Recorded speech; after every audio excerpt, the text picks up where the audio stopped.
Hello, everyone, and welcome to Blogging Theology. And today I'm delighted to talk to Francesca Bocca-Aldaqre. You're most welcome. Assalamu alaikum. Wa alaikum salam, and thank you so much for hosting me today. It's great to see you. Now, you of course, if I put it this way, are Italian. You're an Italian Muslim convert, and you're in Italy at the moment. Can I ask whereabouts you are? Yes, I'm Italian in Italy. I've returned here, although after some studies abroad and quite some life happening somewhere else, but I'm originally Italian from the north region of Italy. Fantastic. And Francesca has a master's degree in neurocognitive psychology and a PhD in systemic neuroscience, both from the University of Munich in Germany, and also has a diploma in Islamic psychology from the Cambridge Muslim College here in England. She has been working inside and outside academia on the issue of Muslim identity in Italy. And her latest book, which is available in English as well, is entitled The Italian Islam Manifesto, The Italian Islam Manifesto. And this touches upon the most urgent topics facing Muslims in Italy. She's also the director of the Ibn Rushd Islamic Studies Institute, the first Italian language madrasa for children and youth. So you have many significant accomplishments to your name. So congratulations on that. I think that the first thing that many people, excuse me, would like to ask, there's so many topics we can cover, by the way. There's such a huge range of subjects, such a rich subject. But one of the things, before we get to the modern contemporary experience of Muslims in Italy, perhaps, and the question of an Islamic Italian identity, before we get there, can we first look at one of the most famous Italians of all history, and that is Dante, and his attitude towards Islam. Maybe it's ambivalent. Perhaps you can tell us. And I've read in English, only in English, his famous Divine Comedy, as published by Penguin Classics here, and it covers three journeys that Dante makes from hell through purgatory and into paradise. And this is one of the most famous and celebrated works of literature in all of European literary history. But for Muslims particularly, it's extremely controversial. And many Muslims don't like it for very understandable reasons. But nevertheless, it is what it is. And it remains of enduring significance. It's very popular in Catholic circles. It's an allegory. So it's a story. It's a spiritual story told as a narrative, as a story, as a journey of Dante, as a pilgrim, if you like, through hellfire. Very vivid description of hell and punishments and tortures and different circles of hell and people who are put there, and then through purgatory and then through paradise. But this is as a spiritual allegory. It's not meant to be taken as a literal description of actual reality.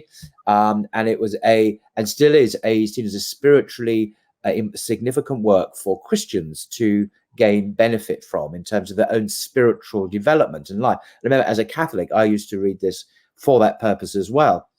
But enough from me. Can you tell us a bit about Dante and why you think he's still significant for us today, and his ambivalence towards Islam, perhaps? Yes, thank you so much. I really appreciate your reading of Dante and your description of it, because the best word I would use for it is amazing. It's supposed to create amazement in the reader. Yeah. And this is the first data that is very significant, because at the time of Dante, people were not used to that.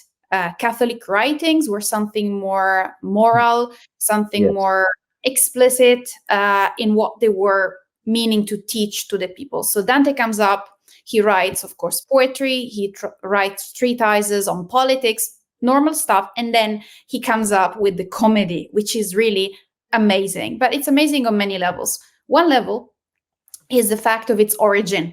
Like, where did he get this idea? Is this like the most incredible dream or vision one can have? And there has been a debate, which actually was started by a Spanish priest, as in Palacios, 100 years ago, on the fact that this closely resembles some Muslim writings about the Isra wal Mi'raj.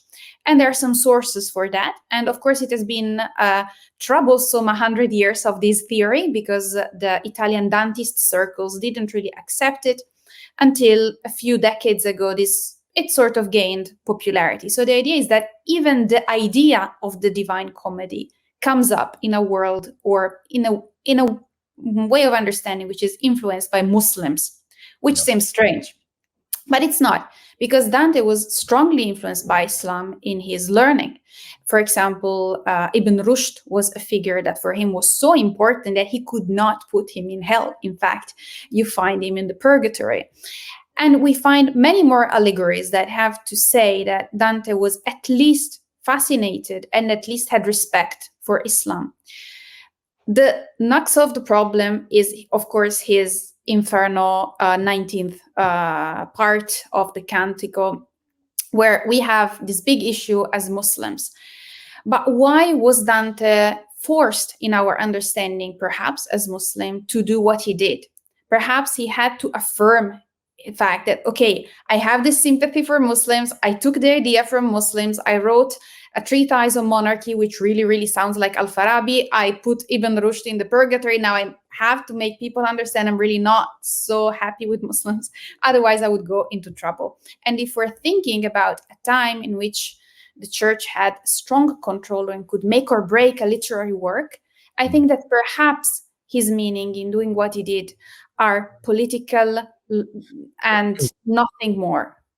And just to make clear, that unfortunately, the Prophet Muhammad, upon him be peace, is placed by Dante in hell, but rather than heaven. And what I found, excuse me, what I found interesting, if I can put it like that, about this is the reason he placed Muhammad upon peace in hell is not because he was a Muslim. I mean, correct me if I'm wrong. It's because he was a Christian heretic. He was a splitter, someone who was a schismatic, someone who broke apart the body of Christ. And that's something that Christians do, of course, at the Reformation, much later than Dante. Dante was it the 13th century that Dante was? Even before, 12th, 13th, yes. 12th, yeah. So this is long before the Reformation in Europe, in anywhere, where there really was schism, where people like Martin Luther and Calvin split the church. But essentially, Muhammad was accused of the same crime, which is odd because Muhammad was never a Christian, of course. He was a prophet sent by God, like the prophets. So it seems that he's mischaracterized or misunderstood the Prophet Muhammad's mission, even if he didn't like it, he just misunderstood it. Would that be accurate, do you think? And I think it is accurate also of general Middle Ages understanding of Islam, especially in the Italian peninsula. We can still talk about Italy at the time, but the idea that Muslims were a branch of Christians that took the teachings of the Gospels and then went another way was very widespread. And then for a while, in the periods of the Crusades and so on, there were ideas on the one hand that Muslims were pagans, worshipping the moon or some other ideas. But the majority of people believed actually that Muslims took the inheritance of actually Ishmael, the Old Testament, and then some of the teachings of Jesus, alayhum assalam, and took it forward in a direction, of course, that the church didn't approve of. Yeah, it's very, very strange. Yeah, I remember when I was a Catholic, my priest telling me that Islam was a Christian heresy, and I simply, because I thought, well, he's a priest, he knows what he's talking about, and it's there in Dante. So this is a very common theme in Catholicism. It's completely wrong, of course, and educated Catholics, I suspect, know better than that these days. So something else you mentioned about Iqbal, the famous philosopher and Muslim writer, and his rereading of Dante. Can you tell us a bit about that? Yes, this is a book that I find incredibly interesting for European Muslims, although the author is from the Indian subcontinent and, of course, is one of the founding ideological fathers of Pakistan. But he also studied in Munich as well, and that's one of the alleys through which I came to know Islam, being in the same university and seeing a small monument dedicated to him and getting curious who he was.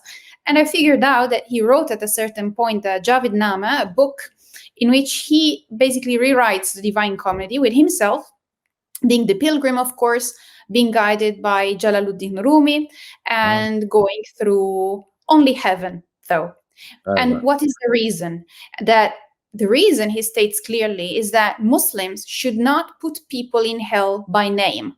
Yeah. So even when he's thinking or talking about tormented spirits, for example, he talks about the tormented spirit of India. It is not a person, it's a concept. And the description, if you read the Divine Comedy and read that, it is so light and delicate. It's just this spirit is troubled and is sighing. And that's it. That's all the description we have of this torment. What if we read the Divine Comedy, it's really graphic, right? Especially in Italy, we read it as children in school. And sometimes we're like, oh, wow. That's really something. Of course, that's not what Dante was meaning to write, just a splatter book. But what remains to a reader is that. And Iqbal is understanding the psychological dimension of people. Let's not indulge on the torment. Let's instead talk about what is rewarded, but still giving, let's say, a tribute to Dante in his own way. And another thing that struck me is reading Dante's Divine Comedy. And by the way, when it's called a comedy, there are no laughs in it. It's not funny. This is. Could you explain a bit about the word comedy? Because it's very misleading. We see the word comedy today, we think it's a joke. It's meant to be funny. The Divine Comedy is not funny at all, ever. So what how come we're still using this word? What does it originally mean? What's the etymology of this word? Yeah, so basically we're talking about a time when literary genres were less than nowadays. So basically when we're talking about work of imagination outside of poetry, what we could have was either a tragedy if it ended bad or a comedy if it ended good, despite whatever else happened inside the work. Right. I see. So because it wasn't a tragedy, therefore it became a comedy. It was just classified as a comedy, even though there's nothing funny about it. Okay. I mean, one of the things that struck me just subjectively as someone in the 21st century reading the Divine Comedy, I think I've read it twice now, it is in English literature, the comparable kind of experience I've had would be something like Lord of the Rings by Tolkien, the sense of a completely new world, a universe of meaning, of characters, of geography, space-time, completely encapsulated in one book, and you enter into this extraordinary world, this universe, on a journey. You know, Frodo Baggins and so on in the Ring. It's a journey. There's also, because Tolkien as well, interestingly, was as a Catholic. If you read some of his letters on the Lord of the Rings, it is infused with Christian meaning. There's an Augustinian theodicy, without going into that. Christian theology, and operate understanding of evil. Evil is the privation of the good rather than as a positive metaphysical force. And I mention all this because there is a depth, a theological depth, or spiritual depth in Lord of the Rings, in this extraordinary universe of the book. And that's similar to Dante's Divine Comedy. And it's an extraordinary, unique, unprecedented, as you have said, unprecedented creation in the Christian world, where spiritual manuals tended to be dry and quite legalistic, or it could be very mystical as well, but they weren't fictionalized in this extraordinary allegory. And although Lord of the Rings is not an allegory, according to Tolkien, nevertheless, it is a Catholic work, and there is a spiritual dimension to it. And in that sense, I think there is a comparison. And also with Star Wars, if you want to get really eccentric now, for me, again, this sense of a cosmic reality, self-contained, a fight between good and evil. There's good and evil in Dante, of course, as there is in Lord of the Rings. Another whole universe, self-contained in one literary product, one literary creation of a very great mind of George Lucas, I think, isn't it? The Star Wars.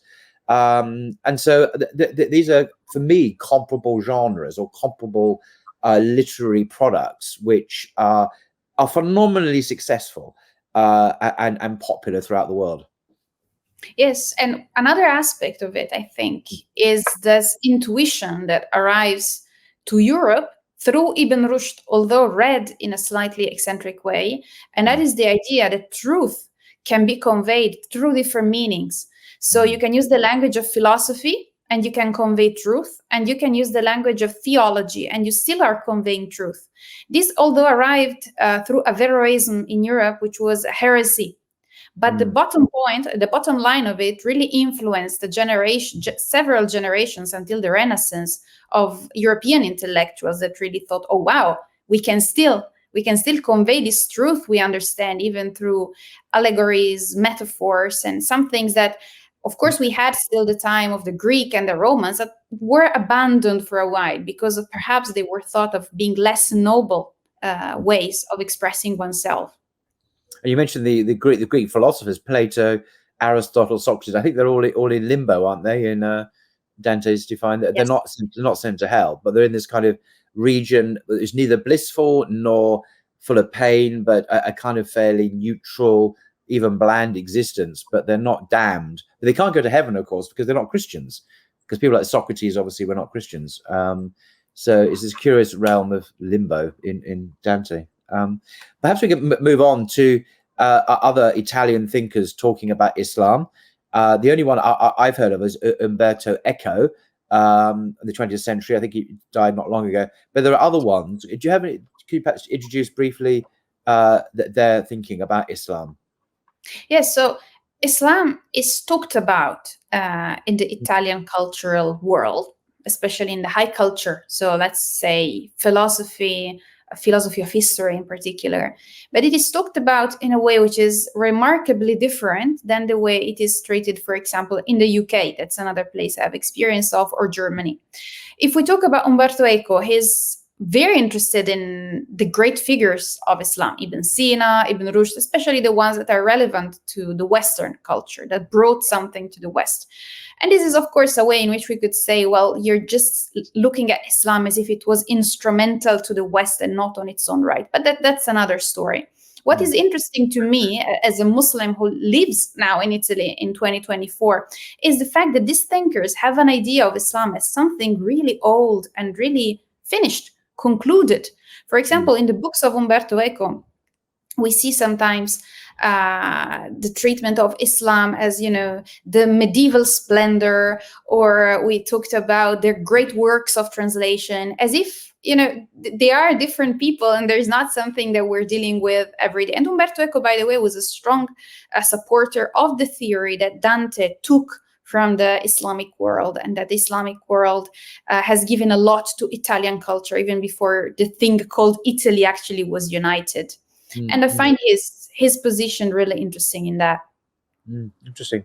But maybe we can move on to Italian converts in the 19th and 20th century. In the UK, there was a brief flowering of British converts to Islam in the Victorian era, mainly around Liverpool, but in London to some extent. And then that died out. This indigenous English Muslims, I mean. Then that died out, and then with the migrants or migrations into the UK in the 1950s and 1960s, when Muslims as workers, as migrants, invited into the UK, that's when you started having large numbers of Muslims coming into the UK. But what about converts to Islam in Italy in the last couple of centuries? What were they like? So the issue of converts in Italy is so interesting, really, because they've always been there. First of all, since we have, in the first 200 years after the Hijrah, we started having Muslims in Italy, and we started having converts, of course. And this process has been more or less sustained throughout the years, the century. And although after the fall of the Ottoman Empire is where this phenomenon of converts becomes more visible. Why? Because before, everybody who converted in Italy went away. So usually, and became part of the Ottoman elite. And our contemporary works that estimate that between the 15th and the 16th century, about 300,000 Europeans converted to Islam and went to the Ottoman Empire. And I think the book is called The Sultan's Renegades, and this just came out last year, something like that. And some of them were from Italy. Have done some research in the Inquisition's archives. And I found the names of many people, some even from my region. If you know, in Italy, in the north, there is not much of a historical precedence of Muslims. They used to be more in the south or near Venice or in just some areas. While the reality is that everywhere there were some converts. But after the fall of the Ottoman Empire, some of them tried to propagate the ideas that they understood from Islam, but they understood them in their own way. So we have these very particular characters. And I think that this is similar to the period of the Victorian converts in Liverpool from the UK. I've read a bit about them. And sometimes they try to do their best, right? But they weren't really connected with other Muslims. And True. things went on. So we have some anarchists who became Muslims and really read some of the Islamic teaching as being pro-anarchism, especially the type of Italian anarchism of the 1920s, 1930s. There are some other who had a much more elitist, even philo-aristocratic view of Islam. And we have some characters, many of them artists, many of them are remembered nowadays by cultured Italians, but not as being Muslims for other reasons, for other outputs they had. And I think this is really an urgent thing that Muslims in Italy nowadays should remember these people, should name them, should really keep this memory alive. I've heard one Church of England priest in London I met of Italian extraction, claiming that he met Julius Evola, or knew Julius Evola in Rome in the middle of the 20th century, and claimed that Evola had converted to Islam through a Sufi sect connected with a certain famous a Sufi who ended up in Cairo. Have you heard anything about Evola? Because this is coming on to Islam and fascism, really, which is Mussolini's time, where Evola had a ambiguous relationship with Mussolini. And I don't think Evola was a fascist, but he supported the regime for his own purposes. He had his own reasons for doing so. But have you heard any rumors about Evola ever becoming a very perhaps unorthodox Sufi? Yes, from multiple sources. And actually the relationship between, if I can expand a little bit on fascism and Islam, I think it's a very interesting topic, because Mussolini himself, he tried to portray himself as the starter of a new dialogue with Islam, because he said that before him, the church always had the negative view of Islam. But now Italy was not anymore the church. It was a new thing. And this new state under fascist rule could have good relationship potentially with Islam. So he did his best really to have that. And even sometimes exceeding of fantasy. And one episode is the so-called Sword of Islam, where he went to the colonies of Italy, because we also have that sad chapter in our history, and made one of the tribal leaders gift him the Sword of Islam. However, this was all made up by him, and this was made in Florence. Actually, there are the photos of it. I've never heard of that before. Yes, and the Sword of Islam is not active today. So if one wants the Sword of Islam, can still order one today. Made in Italy is very, very interesting episode. But it tells you something about strong ambivalence, because on the other hand, some of these early converts to Islam were the anarchists, and they were very much against Mussolini, using Islam again in their writing against him. So it's really a nuanced type of understanding. Even in the militaries, we have some soldiers like Amedeo Guillet, he became Muslim, gold medal, and then an ambassador to Yemen, really recognized positively by the Italian authorities. And then we have some other converts who deserted and went to fight with, like, for example, Omar al-Mukhtar in the Libyan resistance. It's always ambivalent. Right. So just very ambivalent. So did Mussolini invade Libya, and was it a sense of wanting to recreate the Roman Empire, the glory, the idea of expanding into other territories like the Roman Empire did, of course, famously, and ended up, of course, was it Libya occupying this Muslim country? Yes, these events happened in Libya, but we also had Somalia, and we also had other lands that were invaded. Through the understanding of many historians, Mussolini wasn't really meaning to expand or recreate Roman glory. That, of course, was the rhetoric. Just he came a little bit late to the colonial game and just took what was left over. I love how the British condemned him and so on. Oh, what an aggressor and so on. Even though we had the British Empire, I mean, excuse me, quarter of the planet was controlled by Britain, and we're telling off the Italians for daring to initiate. This is actually what we were doing in Britain. I thought the hypocrisy there was staggering, and this is at that time. But it was the way that you say Mussolini wanted a new start in his relations to Islam, and yet he's invading Muslim lands, and there were some very brave Muslim warriors who resisted the occupation of their country by by the Europeans, by the Italians. It's not a great way of building relationships with Muslims by taking their land, taking their country. And is it? I mean, what on earth was he thinking? Yes. However, at the same time, he sent several academics to start studying Islam. And that is one of the ways Orientalism in Italy started. Right. Because before we just had Christian missionaries writing about Islam, and sometimes they did it in a way which was not 100% accurate, let's say. But then with fascism, we start having some people that were not so biased by religion, observing Muslims and describing them. But of course, they were biased by colonialism. So that was not 100% unbiased view either. Yeah. It reminds me of Napoleon going into Egypt and bringing a whole bunch of Orientalist scholars, to catalogue and, analyze and write like tomes, learned terms. But that was another beginning of Orientalism in France, actually, this idea of the Arab, the Muslim as the other, who's to be studied under a microscope by us Europeans. And Edward Said, of course, much later helped to really expose that for what it is. You mentioned Italian Orientalism. Is that kind of attitude towards the Muslim world still there, or are we beginning to appreciate? I mean, Edward Said's Orientalism, which in America and Britain for sure is like the Bible of neocolonial studies. I mean, there's been work since then. I'm not saying it's the final word. It's not. While Halak has written some very trenchant criticisms of it in his recent work, and I think very profound criticisms, but nevertheless. Is that book translated into Italian? Has it made any academic impact on the academy in Italy? Well, it's Italy is always a bit in its own bubble academically, not only academically, but also we would say culturally. So Italian cultural production has been quite stagnant in the last few decades, one could say even a couple of centuries, and the same for academia, especially in the humanities. And in the humanities, we're lacking. The whole decolonial thing did not happen here at all.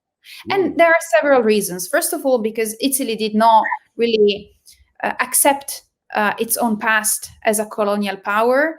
Italians are not taught about colonial violence and the horrors really that Italians have done in the colonies. And this is all minimized. And so the whole need of getting out of that zone is not felt. Another reason is that while, for example, in France, many people of the Muslim community come from lands that were originally colonized by the French, that's not the case here. So we do not have like a strong Libyan or a strong Somalian community. We have mainly people from Morocco or from Albania, from places that do not have problems with Italy's colonial past, even though Albania actually for a very short time did, but they forgave or forgot, and therefore it is not felt this as a decolonialism perspective. But even a deconstructivist approach is not something that is done here. Islam is still studied as a thing from the past. And if we talk about the Anglo-Saxon way in which Islam is studied, in which now we are even doubting whether Islam is a thing, right? So there are some people writing huge books about what is Islam, and they say eventually Islam is nothing, it's just the experience of a person. In Italy, we still think it's a thing, but it's a dead thing of the past. So, it has its pros and cons, but many steps need to be done to update our academia to that. So Edward Said, as far as you know, has not been, none of his work has been translated into Italian? There are some translation of his, and there is some translation, one book actually of Wael Hallaq, his Introduction to Islamic Law, but his more, I'd say, biting works are not. And especially even when they're translated, they're not read. So Muslims would not read those things at the moment. And that's also a problem because it was a key to understand. No, this is very shocking, actually. Are there good translations of, if one can translate at all, of course, of the Quran into Italian? We're in England, in the Anglosphere, we have an embarrassment of riches now. There are endless translations. Some are very fine, beautiful, almost poetic works. We have Yusuf Ali, of course, and more recently other works. And we have very kind of high prestige academic translations published by Oxford University Press. Thinking of, I wonder if there's any equivalent, for example, of Abdul Halim's esteemed translation in Italian. I mean, do you have these kinds of do Italian-speaking Italians have access to these kinds of works? There are few translations of the Quran in Italian, and each one has their own interesting history. Unfortunately, the most widespread that you can find in libraries or bookshops are not translated by Muslims. And even though the authors really did their best with conveying the language, they did not do their best in conveying the meaning. And sometimes there is some Islamophobic prejudice in these translations. Sometimes the tones are pushed to make the Quranic text sound more threatening than it should be, and to put some nuances that are not there, especially on issues such as the treatment of women, the issue of war.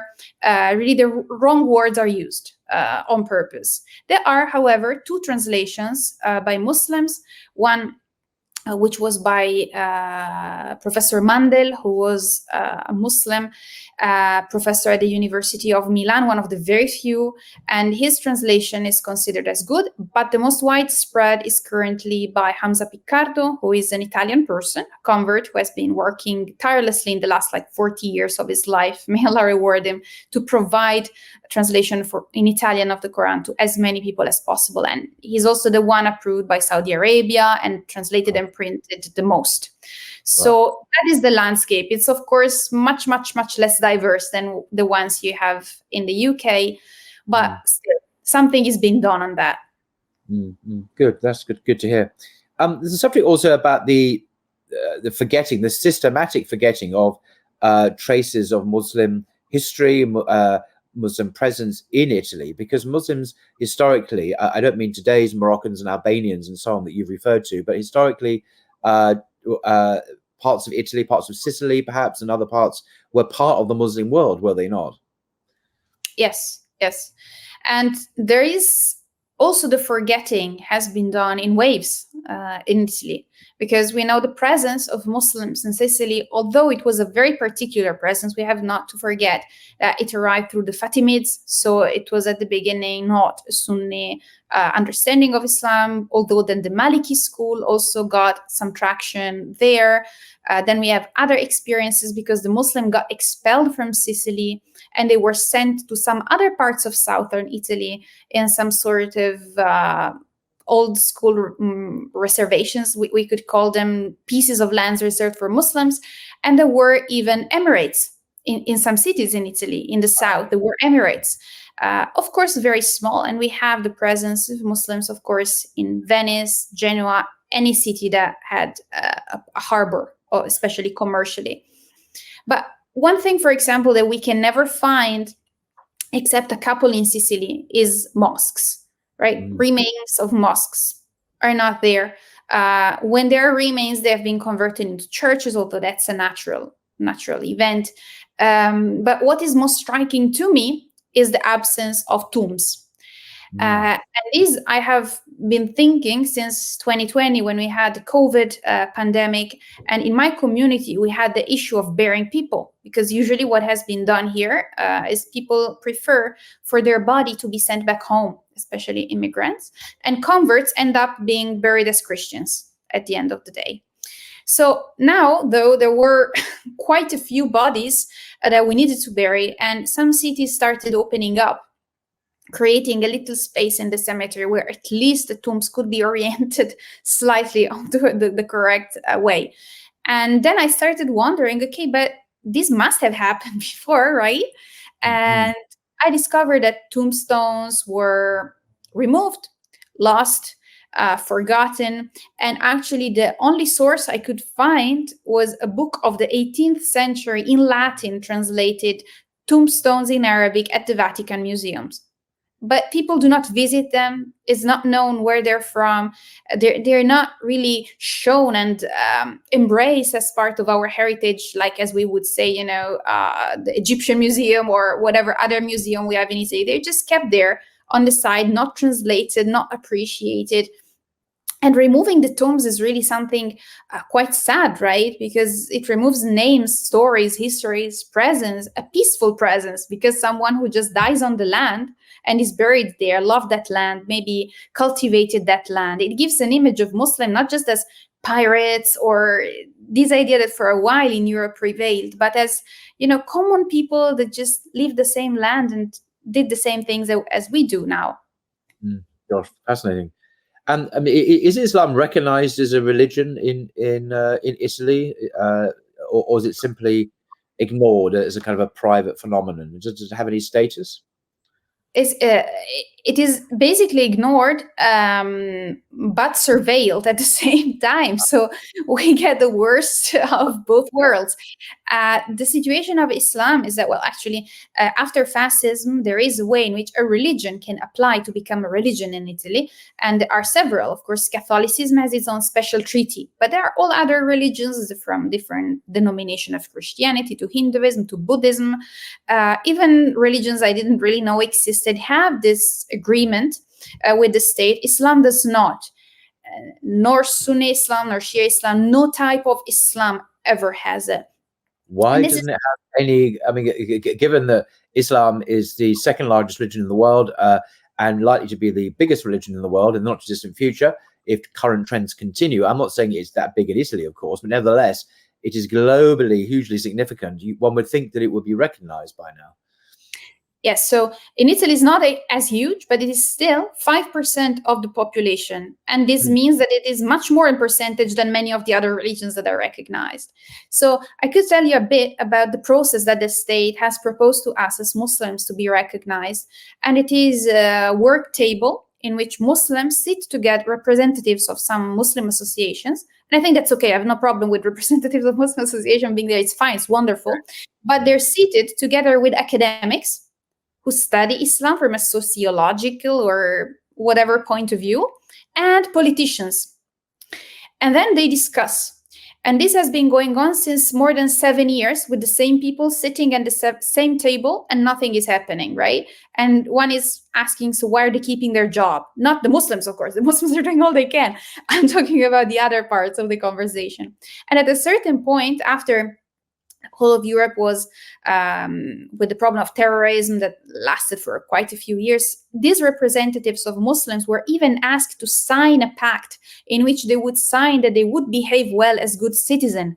Just Muslims were asked to do that. And that is really being singled out as threatening while we are in a political situation in which we are asking for our rights. And I think that this thing should be more well known in Europe for other Muslim communities also to support us, because it's very needed.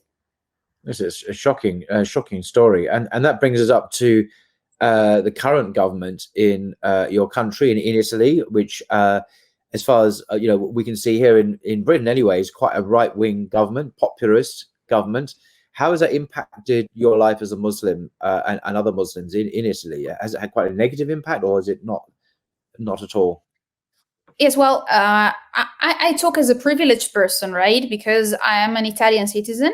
And I am recognized by my name as being originally Italian. So I do not live all the type of discriminations that many people now live every day. And why is that a problem of the current government? Is because they started using a language and allowing for certain types of discriminations at the high level, and this is just trickling down. So racist sort of language is now at the order of the day.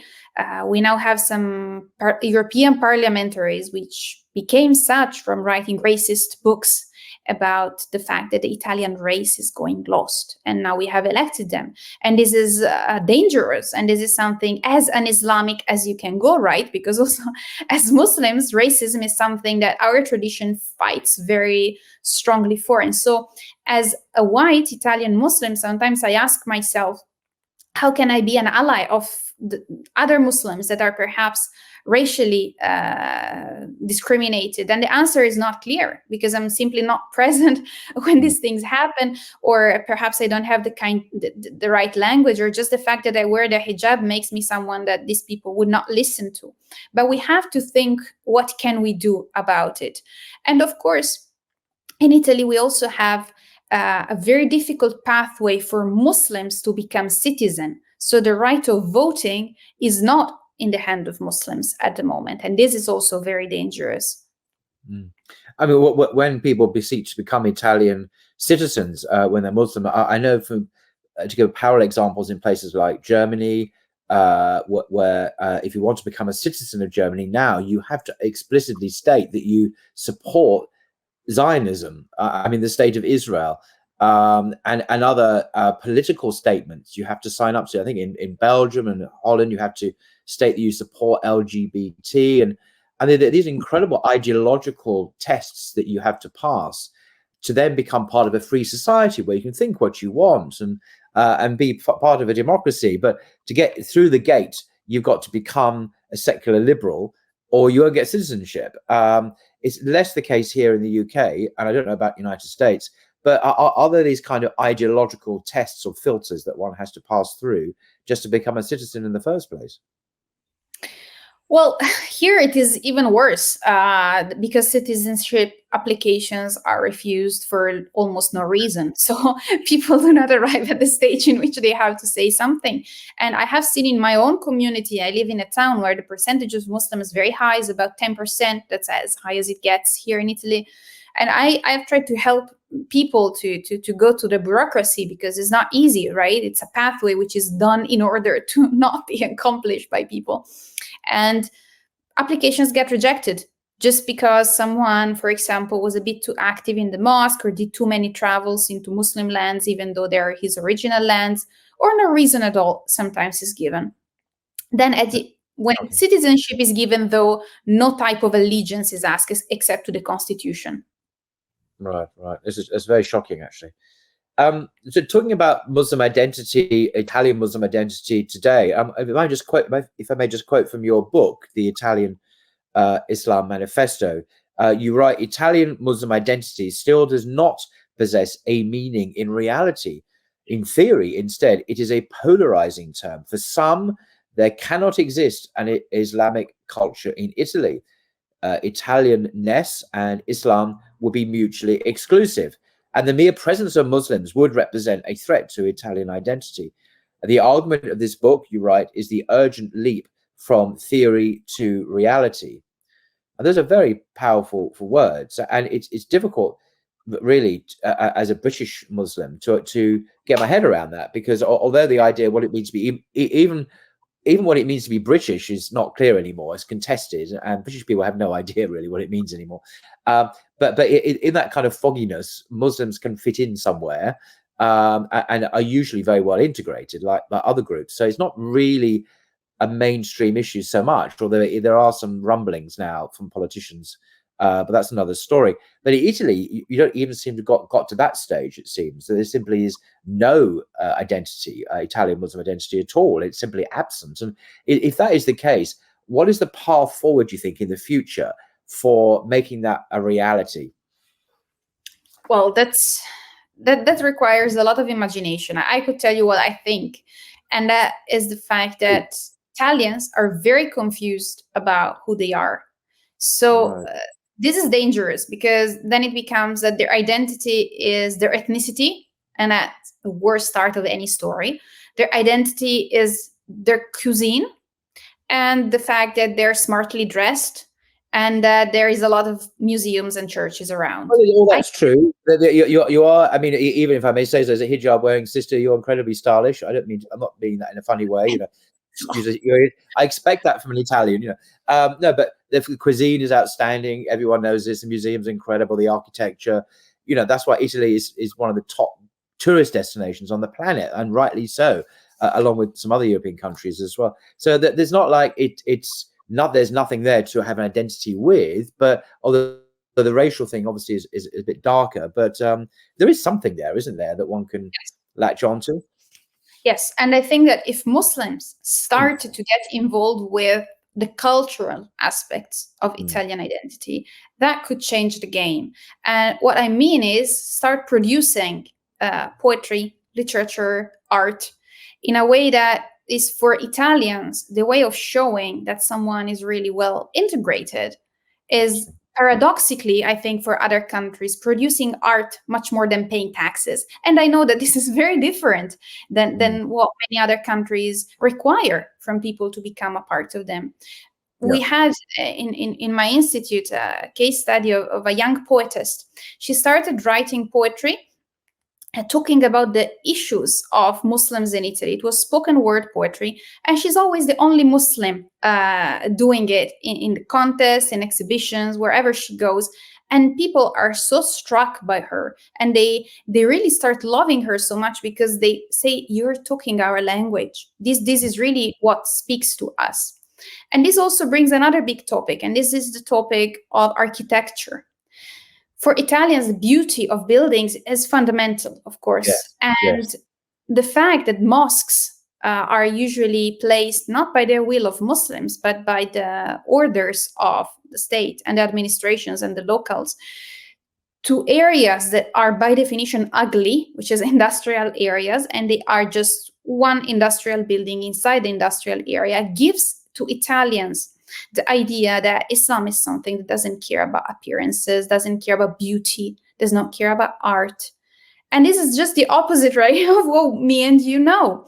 Yes, Especially, in my visit to Venice, in the north, a lot of the architecture there is recognizably Islamic, and you don't have to know anything about Islam to see, oh, that doesn't look very kind of Catholic. It looks a bit Araby or something. You can see, have a sense of it not being European in that sense, but of course it is European because it's part of our history. But and the architecture there, the windows, the buildings, and the constructions is stunningly beautiful. And of course, the Italians love that. They love beauty, and that's why they borrowed these styles from the Muslim world. So you think it's like staring them in the face. So how can they possibly think that Islam is not? God is beautiful and loves beauty, as the Hadith would say, and that's reflected in the architecture. So I think what you say about the architecture, about poetry and writing and art, could be a very, very powerful way of communicating the message of Islam in ways suitable to the cultural context. Yeah, I think that's really our primary way, because some people are experimenting in a more political way, just asking for our rights. That is not working in the current climate. Or some people are just saying, okay, we should be good citizens, law-abiding citizens. But Italy is a strange country. The law is not very well followed by Italians as well. So it's not like Germany, right, where this would be really, oh, wow, these people are amazing. They work 40 hours a week. Here, it's a different world. So using aesthetics is very powerful. And another very powerful thing is that Italians live in really an epidemic of loneliness. Mental health is going down. Families are smaller and smaller. Natality rate is very, very low. And so having people around caring and having people around who are a community and showing this community and giving our neighbors their right, for Italians, it could be really the start of a great change in understanding who Muslims are. And these are things that are so embedded in our tradition that they should really come natural to us, I think. Gosh, I do want to ask about the current situation in Gaza with the genocide. To what extent are obviously Muslims in Italy would care about that deeply, but are they able to express their concerns, or is that quite suppressed by the more general context? It is heavily suppressed. Well, news, if you watched TV news in Italy, they don't look like other European news, even though we know that already European news are quite one-sided on this issue. Italian news is really taken straight from Israeli TV and translated into Italian. That's what you would hear. Derogatory terms used towards Palestinians, false myths in the war, debunked fake news are still believed by the majority of the population. And this is dangerous because our TV and media is becoming more and more regime media. And I think this should be repeated and denounced as often as we can, because that's troubling. And secondarily, Italians have also a handicap on the global scene. That is the fact that generally they're monolingual. Italians generally do not study other languages, or they do to a level which is then useless in understanding media, texts. The rate. I mean, I've noticed that in my trips to Italy, and I've always been struck when I go to Germany or I don't know, the Low Countries, Holland, Belgium, and other places, and the parts of Berlin in Germany where if you speak German, you're not going to be understood. You need to speak English. I'm not. It's not joking. This is known. Go to Italy though. Oh my goodness me! Like parts of France, you've got to speak the language, or they're not.